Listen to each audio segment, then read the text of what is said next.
There is a quiet assumption that most of us carry, tucked beneath the surface of our curiosity about the night sky.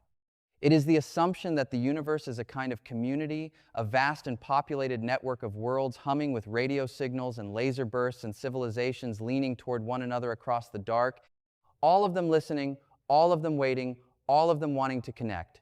Science fiction has been extraordinarily generous in feeding this assumption. It has given us the vision of a cosmos that is essentially a neighborhood, enormous in scale, but fundamentally intimate in character, a place where intelligence reaches out and intelligence answers back, where the loneliness of being a thinking creature on a pale blue speck is eventually dissolved by the warm confirmation that we are not alone. I want to take that assumption apart, slowly and carefully, not to diminish your sense of wonder, but to replace it with something far more honest and far more breathtaking. Because the physics of our universe does not support that vision, not even remotely. The architecture of space and time, the rigid framework of special relativity, the terrifying arithmetic of cosmic scale, these are not details that clever engineering will one day overcome. They are the permanent, load-bearing walls of reality itself. And when you look at them squarely, with clear eyes and a willingness to follow the mathematics wherever it leads, what you find is not a universe that is buzzing with connection.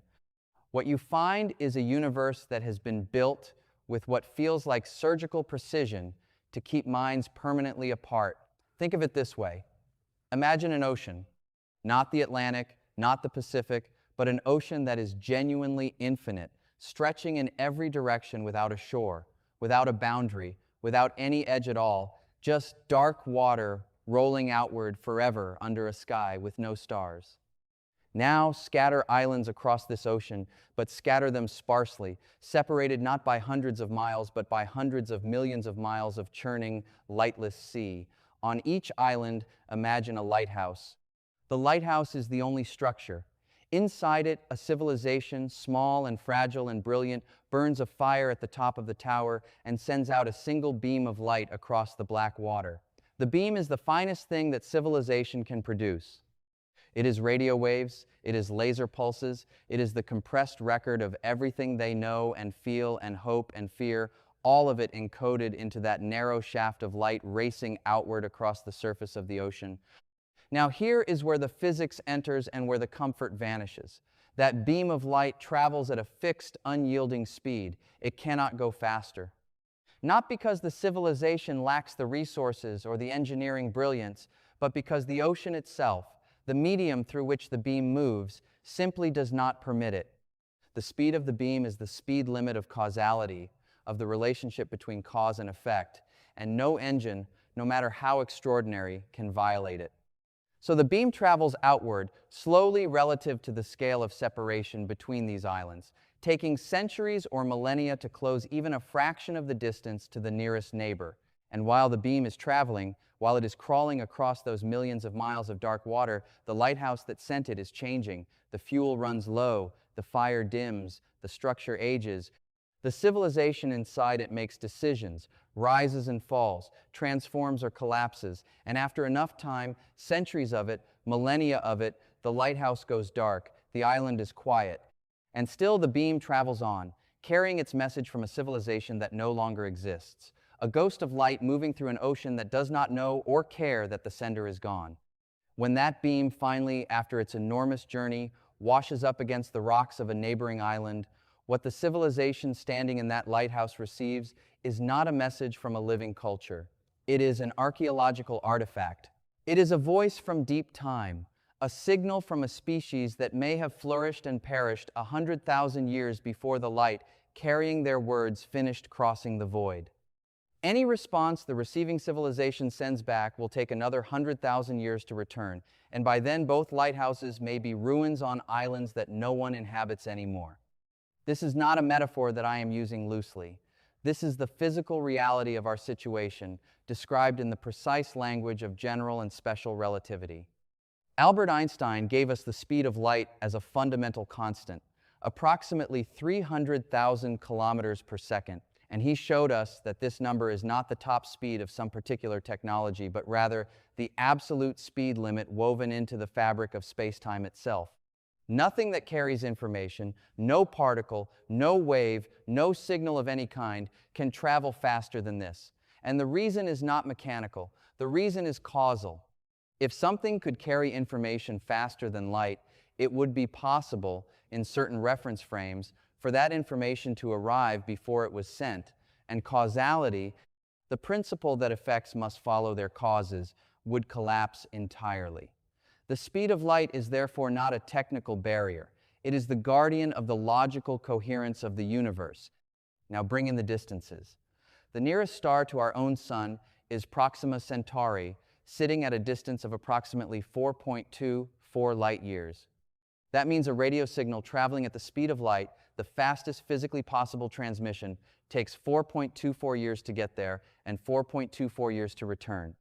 A conversation with any civilization at Proxima Centauri, if one existed, would operate with a minimum lag of more than 8 years between question and answer. That is already a conversation that no living human could participate in naturally. But Proxima Centauri is our next-door neighbor. The Milky Way is a structure roughly 100,000 light-years in diameter. A signal sent from one edge of the galaxy to the other would take 100,000 years in transit. And beyond the Milky Way, the Andromeda Galaxy sits 2.5 million light-years away. The observable universe extends roughly 46 billion light-years in every direction from where we stand. These numbers are not merely large. They are so large that they fundamentally transform the nature of communication. Real-time dialogue, the kind that we take for granted when we pick up a phone or open a message, becomes not difficult but physically impossible across interstellar distances. What remains possible is something that looks less like a conversation and more like sending a sealed letter into a river and hoping that someone, somewhere, someday lifts it from the water and reads it and then sends a letter back, knowing that their reply will also float for millennia before anyone finds it. But the speed of light and the scale of space are only the first layer of the problem. Beneath them lies something even more unsettling. Something that has been quietly unfolding since the first moments after the Big Bang, and that continues to operate right now as you read these words. The universe is not static, it is expanding. And it is not expanding in the way that an explosion expands, with fragments moving outward through space. It is expanding in a far stranger and more fundamental way. Space itself is growing. The metric of spacetime, the mathematical fabric that gives distances their meaning, is stretching. Galaxies are not moving through space away from each other. The space between them is simply increasing, and they are carried apart by that increase, the way raisins in a rising loaf of bread are carried apart, not because they are moving through the bread, but because the bread itself is growing. This has a profound and deeply chilling consequence for any signal traveling between distant civilizations. The light or radio wave or laser pulse that leaves a transmitting civilization does so at the speed of light, yes, but as it travels, the space it is traveling through continues to expand. The waves of the signal are stretched by this expansion, their frequency drops, their wavelength lengthens. This is the cosmological redshift, and it is not a small or negligible effect over the distances we are discussing. It is a relentless, continuous dilution of the signal's energy and coherence. Combined with this stretching is the simple geometric fact of the inverse square law. As any signal radiates outward in three-dimensional space, its energy is distributed across an ever-growing spherical surface. Double the distance and that surface area quadruples, meaning the signal strength received per unit area drops to 1/4. The signal weakens not linearly, but as the square of the distance. A civilization broadcasting from a planet 10,000 light-years away sends a signal that, by the time it reaches us, has been so profoundly diluted by both geometric spreading and cosmic expansion that it may be completely indistinguishable from the faint, hissing thermal noise of the cosmic microwave background, the residual glow of the Big Bang itself, which fills all of space at every frequency with a low, cold whisper of radiation that serves as a universal noise floor. A civilization broadcasting its greatest radio message from a distance of even a few thousand light-years is, in effect, trying to shout across a room in which the ambient noise is the roar of the origin of the universe. The signal does not simply fade. It is swallowed. absorbed into a background that it can never overcome, transformed from meaningful information into unresolvable static, arriving not as a voice from another world, but as an imperceptible perturbation in the electromagnetic background of a cosmos that has been broadcasting its own primordial noise for 13.8 billion years. And beyond our galaxy, the situation becomes not merely difficult, but, for most of the observable universe, fundamentally permanent. The accelerating expansion of the universe, driven by the dark energy that constitutes approximately 68% of all the energy content of the cosmos, means that distant galaxies are receding from us at rates that increasingly approach and, for galaxies beyond a certain distance, exceed the speed of light. Not because those galaxies are moving through space faster than light, but because the space between us and them is growing at a rate that translates, for our observations, into an effective recession velocity exceeding the speed of light.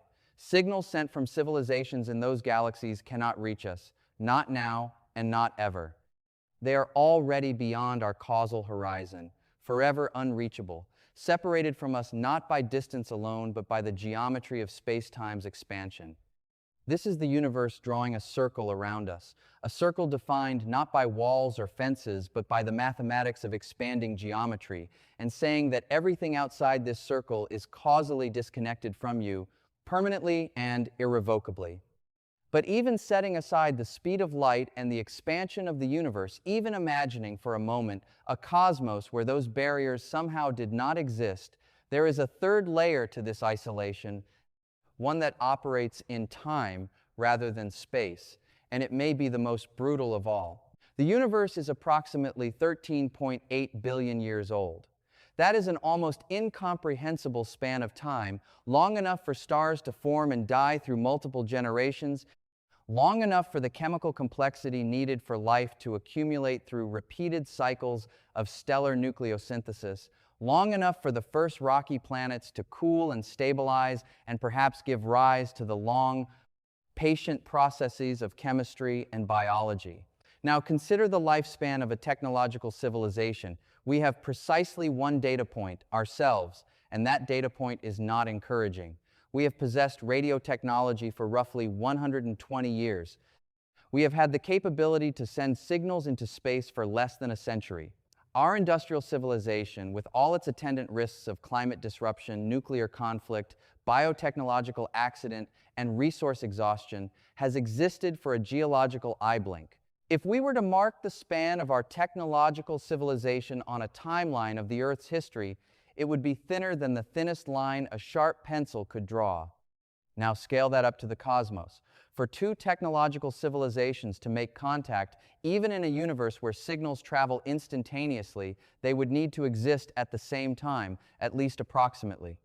Given that the universe operates across billions of years, and technological civilizations may persist for thousands or tens of thousands of years at most, before either transforming beyond recognition, going silent, or ceasing to exist entirely, the probability of two civilizations overlapping in their technological windows is extraordinarily small. Imagine spreading 10,000 fireflies across a continent and asking how likely it is that any two of them flash at the identical moment. Each firefly flashes for only a fraction of a second. The continent is enormous. The probability of synchrony, of two flashes coinciding in the same tiny temporal window, is vanishingly small, not because the fireflies are rare, but because the temporal window during which each one is visible is so microscopic compared to the total span of the experiment. The cosmos does not place civilizations on a synchronized schedule. Each one ignites on its own timeline, burns for its own duration, and fades. There is no cosmic clock coordinating the windows of their technological visibility, and so even if a civilization existed at precisely the right location in the galaxy to receive our signals, even if the distances were manageable and the signals were strong enough to survive the journey, even if the cosmic expansion had not pulled them beyond our causal horizon, they would still need to have developed their technology and their listening apparatus at the particular cosmological moment when our transmissions were passing through their neighborhood. A civilization that developed its radio telescopes a million years too early received nothing but static, A civilization that develops them a million years from now will find only the fading echoes of a species whose technological window has long since closed. The mathematics of temporal overlap, layered on top of the mathematics of spatial separation, layered on top of the fundamental limit of the speed of light, layered on top of the diluting expansion of space itself, these are not obstacles that compound linearly. They multiply against each other, producing a probability of contact that approaches, with mathematical elegance and chilling completeness, the territory of the functionally impossible. What remains then, after all this careful dismantling of the comfortable illusion, is something that I find more extraordinary than any science fiction vision of a populated and welcoming cosmos. What remains is the singular, unrepeatable, deeply improbable fact of our own awareness. Consider what it actually means that you exist here, in this moment, on this planet, with the capacity to contemplate the physics of your own isolation. The universe has been running its processes for 13.8 billion years. Stars have been born and have exploded and have seeded the void with the carbon and oxygen and iron that form your body. The Earth has spent 4.5 billion years building the chemical and biological scaffolding that eventually produced neurons capable of modeling the cosmos. The path from hydrogen gas to a creature that can derive the Lorentz transformation and feel a sense of awe at the implication of the space-time interval is so improbable, so dependent on the precise unfolding of a staggeringly long chain of physical events, that the fact of our existence is not a given. It is an extraordinary accident. And in a universe that is so vast, so temporally deep, and so geometrically committed to the permanent separation of conscious observers, this accident is almost certainly not being shared at this moment. We are almost certainly alone, not in the sense that no other consciousness has ever arisen anywhere in the history of the cosmos, but in the sense that no other consciousness is in contact with us, receiving our signals, aware of our presence, part of our causal story. The lighthouses are all burning alone in their sections of the dark ocean, and the beams that cross the void in every direction carry only the records of civilizations that cannot know whether anyone is listening. There is a way of receiving that fact that is devastating, a way of letting the isolation become a weight that diminishes everything. I have encountered that response, and I understand it. But I find the opposite response more faithful to what the physics is actually telling us. The physics is telling us that consciousness in this universe is precious in the way that rare things are precious, not because they are assigned value by something outside themselves, but because their improbability is itself a measure of their significance. The fact that you can hold the curvature of space-time in your mind, that you can trace the trajectory of a photon from a dying star across a billion light-years of expanding geometry and feel something in response to that tracing. The fact that the universe has, through entirely physical processes, produced a configuration of matter complex enough to be aware of its own loneliness. That is not a small thing. The geometry of the cosmos does not know it is keeping us isolated. The speed of light is not cruel. The inverse square law does not intend to dilute the transmissions of lonely civilizations into background noise. These are simply the rules, elegant and indifferent and mathematically profound, that describe how this particular universe operates. And within those rules, the fact of our awareness, the fact of our curiosity, the fact of our capacity to find beauty in equations that describe our own permanent quarantine is perhaps the most remarkable consequence of 13.8 billion years of physical process that one could possibly identify. The loneliness is real. The mathematics that produces it is airtight. And in that loneliness, examined closely and without flinching, there is something that looks less like tragedy and more like the quiet, staggering weight of being one of the rarest things in a universe that does not hand out that distinction lightly.